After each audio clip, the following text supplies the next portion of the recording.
noite, em nome de Jesus.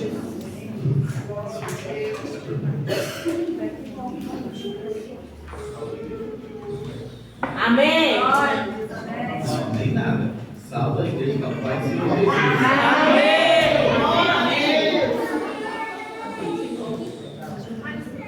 Vamos fazer o Evangelho segundo escreveu Lucas.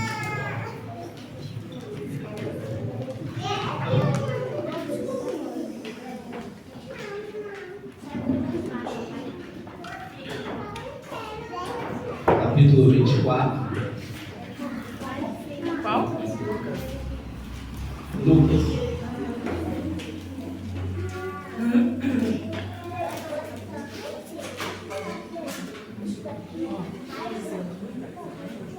Todos encontraram? O texto, a partir do versículo 13, diz assim: naquele mesmo dia, 2 discípulos estavam indo para uma aldeia chamada Emaús, que ficava a uns 10 quilômetros de Jerusalém. Iam conversando a respeito de tudo o que tinha acontecido. Enquanto conversavam, eles discutiam, o próprio Jesus se aproximou e ia com eles. Porém, os olhos deles estavam como que impedidos de o reconhecer. Então eles lhe perguntou: o que é que vocês estão discutindo pelo caminho? E eles pararam entristecidos. Um, porém, chamado Cleopas, respondeu: será que você é o único que esteve em Jerusalém e não sabe o que aconteceu lá nesses últimos dias? E ele lhes perguntou: do que se trata? E eles explicaram: aquilo que aconteceu com Jesus, o Nazareno, que era profeta, poderoso em obras e palavras diante de Deus e todo o povo, e como os principais sacerdotes e nossas autoridades o entregaram para ser condenados à morte e crucificado. A igreja pode se assentar. O texto já começa com o título dizendo que estes dois homens que estavam indo para Emaús eram discípulos de Jesus. E a palavra é muito maravilhosa, né? Porque é só uma ida. Eles podiam ter começado com os discípulos que voltaram a pescar, podia ter começado com outra história, mas não. Jesus queria encontrar esses dois, porque esses dois refletem algo que nós passamos atualmente. A palavra começa dizendo que eles, no caminho para Emaús, Jesus se encontra com eles. E nesse caminho eu consigo ver como uma estrada espiritual após conhecer Jesus. Conheceram Jesus, andaram com Jesus, vivenciaram Jesus. E agora vão seguir suas vidas espirituais, conhecendo o caminho. Nesse meio do caminho, a tua visão pode estar até escurecida. Você pode até não ver que Ele está aí. Mas uma coisa é certa: Jesus estava andando com ele. Uma coisa é certa: você pode não ver, mas Jesus está andando comigo e com você. Prova disso, esse hino maravilhoso que as irmãs cantaram agora. Quando o nosso espírito testifica com o Espírito de Deus e começa a ficar manifesto, quando ele não consegue ficar incluído dentro da nossa carne, mas ele começa a se manifestar gloriosamente, é porque ele testifica que Deus está neste lugar. O texto continua com uma breve pergunta de Jesus: do que é que vocês estão falando? E eles param, entristecidos, porque normalmente é assim que nós ficamos. Nós conhecemos Jesus, se entregamos para Jesus, tomamos o rumo do caminho de Jesus, mas às vezes, por não ver Jesus, se entristecemos, porque não entendemos que o trabalhar dele não é igual ao nosso, que o andar dele não é igual ao nosso. Não entendemos e nos entristecemos que nós queremos as coisas quadradas e ele quer as coisas redondas. Não é do meu do seu jeito, é do jeito dele. Se fosse do meu do seu jeito, seria do jeito dos fariseus. Jesus chegaria num cavalo branco, com o estandarte levantado, declarando guerra contra Roma e tomando o povo para ser nação de novo. Mas não era essa a ideia.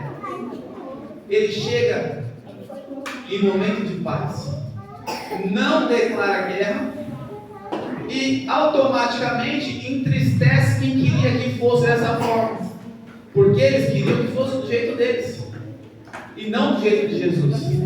Só que nós esquecemos que o pensamento dele é bom, perfeito e agradável para nós, e ele sabe como trabalhar. Quando eles respondem para Jesus e falam para Jesus: você não viu não? Você estava lá e não viu o que aconteceu com Jesus do Nazareno? Era a mesma coisa de falar: Jesus, você não se viu não? Você não viu seu sangue pingando? Não doeu não? Mas às vezes a tristeza nos cega. Às vezes o não cumprimento do que nós queremos na nossa vida nos entristece e nós não enxergamos a providência de Deus.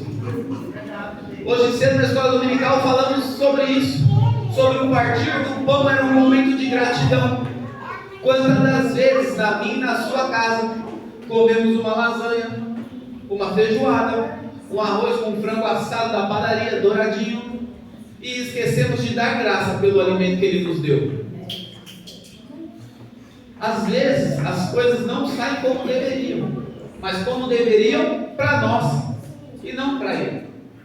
Só que isso é difícil de entender, isso às vezes é difícil de engolir. E aí o texto continua, e eles vão dizer assim: aquilo que aconteceu com Jesus do Nazareno, que era profeta, poderoso em obras e palavras diante de Deus e todo o povo. Eles estavam dizendo para o próprio Jesus: Jesus, eu vi o que você fez. Jesus, eu vivi o que você fez. Eu vivi o milagre, eu ouvi o milagre, eu vi o milagre, mas já passou. E o próximo milagre? Eu vou ver quando? Parece que o novo milagre nunca chega. Parece que o novo caminhar não vai acontecer. Parece que a promessa nova não vai se cumprir. E aí eu consigo ouvir o profeta Abacuque dizendo, no seu capítulo 2: aviva, Senhor, a sua obra no meio dos dias. Porque o começo era andar com Cristo. Cristo é lindo. Eu venho aqui na frente e aceito o Senhor Jesus como meu único Senhor e Salvador. Como Pedro disse em Atos: sou batizado em nome do Senhor Jesus. Faço participação da ceia. Aí o que acontece? Jesus ele é crucificado. Os dias vai se passando e eu não vejo um novo milagre. Eu não vejo um novo mover, mas ele está lá. Mas os meus olhos carnais não conseguem ver. Muitas das vezes a zona de conforto me traz uma tranquilidade errônea que não permite que eu dê graça por aquilo que Ele me provê. Não permite que eu agradeça pelo livramento de quando eu chego do trabalho.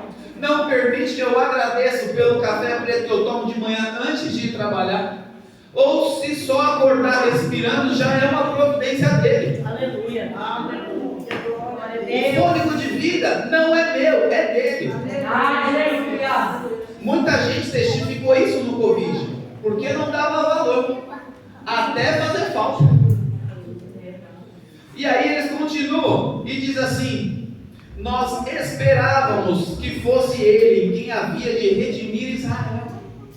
Como assim nós esperávamos no verbo passado? Quem espera, espera o futuro. Mas quem esperávamos, nós esperávamos, está no passado. Eu não espero mais. Eu já desisti. Assim, se tu fez, se não fez, está tudo bem. Não precisa fazer mais não. Já entendi, acho que não é sua vontade. Deixa para lá. Mas o Senhor está passando hoje para dizer que Ele aviva a obra no meio dos dias.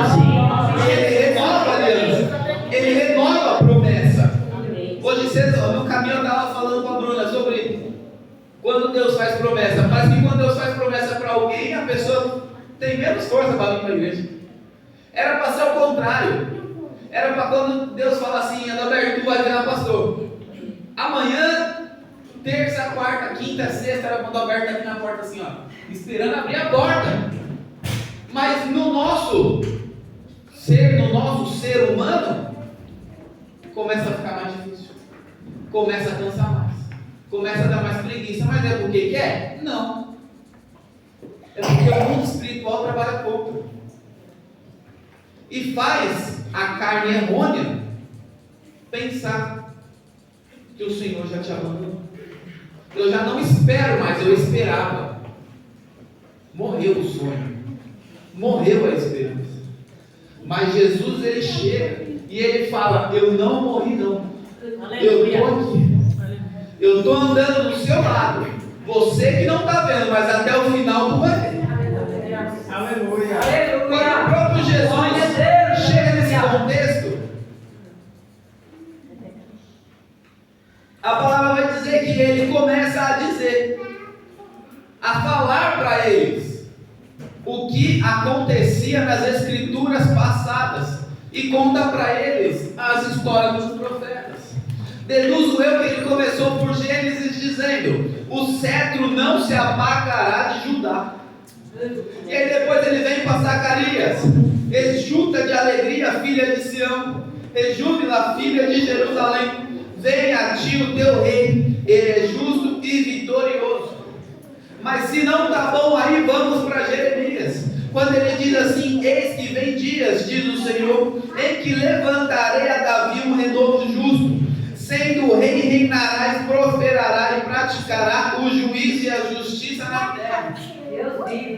Se eles não entenderam aí, ele pode continuar dizendo em Miqueias: portanto os entregará até o tempo em que está de parto, tiver dado a luz, então o resto dos seus irmãos voltará como os filhos de Israel, e ele permanecerá e apacentará o povo na força do Senhor, na excelência do nome do Senhor seu Deus, e eles permanecerão, porque agora será engrandecido até os fins da terra. Mas não está bom até aí. Então vamos para o último profeta vivo, João Batista, quando ele diz assim: este é aquele que vem após mim, que foi antes de mim, do qual não sou digno nem de desatar as suas sandálias. Esse era o testemunho de Jesus falando para ele: olha, seus irmãos, tudo que eles testificaram, não era isso que era para ter acontecido com aquele Jesus de qual vocês já não esperam mais nada? Não era isso que estava escrito que iria acontecer? Por que esmoreceram a sua fé? Por que deixaram de dar graças? Por que se entristeceram? E isso eles estão andando, são 10 quilômetros. É um rolezinho para chegar lá. Dá tempo de conversar de profeta em profeta. No meio do caminho, eu posso ver Jesus falando para eles: então tá bom, chegou em João Batista, não serviu para vocês? Até logo, vocês vão para lá, eu vou para cá, e tá tudo bem. Eles falam: não vai não, vem para casa com a gente. Aí ele fala: então agora. Quando eles falam, então, quando Jesus fala, então eu vou e entro em casa com eles, eles se colocam na mesa, arrumam a mesa, preparam a mesa, lavam suas mãos, preparam a comida. E aí está algo muito interessante, que diz assim: que ele pegou o pão, levantou, partiu e deu graça. Era Jesus falando para mim e para você: hoje, o dia de ceia, eu estou mostrando para você que eu ainda estou aqui. E a ceia é para te lembrar que eu ainda vivo e ainda sou na sua vida. Eu fui ontem, eu sou hoje e você amanhã. Não precisa entristecer não. Olha para os profetas, olha para os meus discípulos, olha para os milagres que eu já fiz na sua vida, olha para os livramentos que eu já te dei, olha para o renovo de cada manhã. Eu estou lá,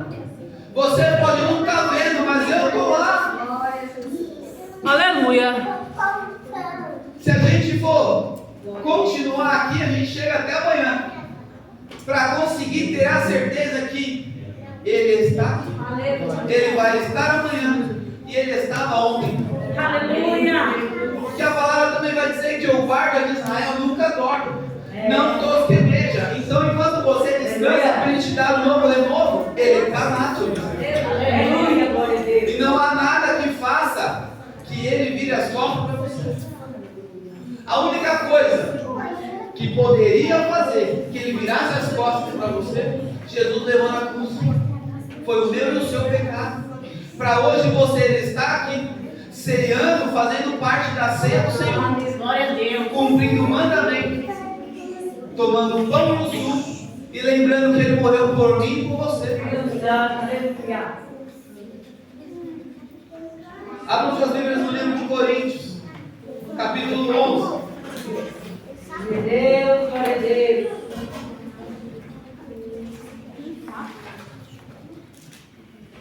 Maravilha.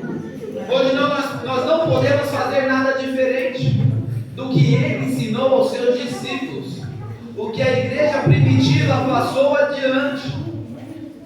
E a ceia foi instituída desde Jesus, para que a gente aprendesse a dar graça pelo fornecimento da tua misericórdia para nós. O exemplo podia ser o mínimo possível. O vinho, que era comum, e o pão, que era o mínimo que tinha na vida do judeu. E no mínimo, Jesus estava ensinando você a fazer o quê? Dar graça por aquilo que eu te entreguei. Porque eu me entreguei por você. Se você não consegue dar graça pelo pão e pelo suco, você também não é grato por Ele ter morrido por mim e por você. E isso passa a ser um problema muito grande, porque foi por mim e por você esse sacrifício. E no texto de Coríntios, eu gostaria de convidar a igreja a se colocar de pé. No versículo 23 ele diz assim: porque eu recebi do Senhor o que também lhes entreguei, que o Senhor Jesus, na noite em que foi traído, pegou o pão e, tendo dado graças, o partiu e disse: isto é o meu corpo que é dado por vocês. É só por mim? É só por vocês? Não, é por nós.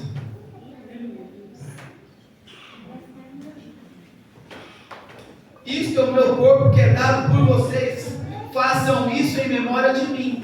Do mesmo modo, depois da ceia, pegou também o cálice, dizendo: este cálice é a nova aliança do meu sangue. Façam isso todas as vezes que beberem em memória de mim. Porque todas as vezes que comerem este pão e beberem o cálice, vocês anunciam a morte do Senhor até que Ele venha. Por isso, aquele que comer o pão e beber o cálice indignamente será réu do corpo e do sangue do Senhor. Mas o que Paulo queria dizer com indignamente? Indigno é aquele que não é digno, o próprio texto já disse. Mas como eu não me torno digno, Adalberto, de ceiar, de fazer parte do corpo de Cristo, eu não me torno digno quando eu não aceito que Ele morreu por mim. Se eu não entendo que Ele morreu por mim e que eu só estou aqui por conta dEle, eu não sou digno de fazer parte do corpo. O texto vai continuar e vai dizer assim: pois quem come e bebe sem discernir o corpo, come e bebe para juízo para si. É por isso que há entre vocês muitos fracos e doentes, e não poucos que dormem.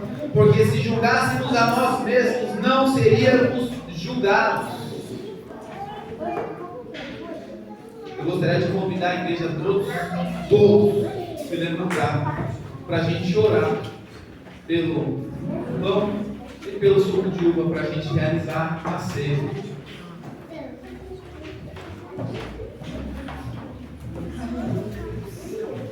Senhor, meu Deus, meu Pai, neste momento, Senhor, apresentando o Senhor na Tua presença, Senhor, esse pão e esse suco de uva, que agora, Senhor, deixa de ser pão, deixa de ser suco, mas é em memória de Ti, para nos lembrar, nos trazer a memória, a lembrança, Senhor, desse dia que foi muito triste, mas nos alegrou hoje, porque hoje existimos e vemos que o Senhor morreu por nós naquele dia. Senhor, o Senhor morreu por nós para que nós tivéssemos vida e vida vida. Perdoa os nossos pecados, Senhor, até aqueles mais pequenininhos que nem parecem. Senhor, nos torna, Pai, dignos. Senhor, nos torna, Senhor, livres da culpa da carne, livres da culpa do maligno. Perdoa, Senhor, os nossos pecados, para que a gente tenha comunhão contigo e assim possa mais uma vez recordar da memória de Ti e se encontrar naquele dia com o Senhor, a nova Jerusalém. Tenha misericórdia, Pai, de todos aqui. A Tua palavra diz que se nós julgássemos a nós mesmos, não seríamos julgados. Senhor, só Tu és santo para nos julgar, mas às vezes acontece. Nos molda, Senhor, revela aos nossos próprios olhos os nossos erros, para que, Senhor, mesmo a partir de hoje a gente não volte a errar, para que a gente siga, Senhor, nos Teus passos e tenha o caráter de Cristo, que não venha a ser mais só uma ceia, Senhor, que venha a ser, Senhor, uma ceia, uma memória de mudança de caráter, que, Senhor, a memória de Ti, Senhor, venha trazer o Seu caráter para nós. Senhor, não adianta parecer, nós temos que ser igual a Ti. Paulo diz, Senhor, aquilo que aprendi de Cristo, assim nos ensina, Senhor, que nós devemos andar como o Senhor. Tenha, Senhor, essa noite misericórdia de todos nós. Amém. Aleluia.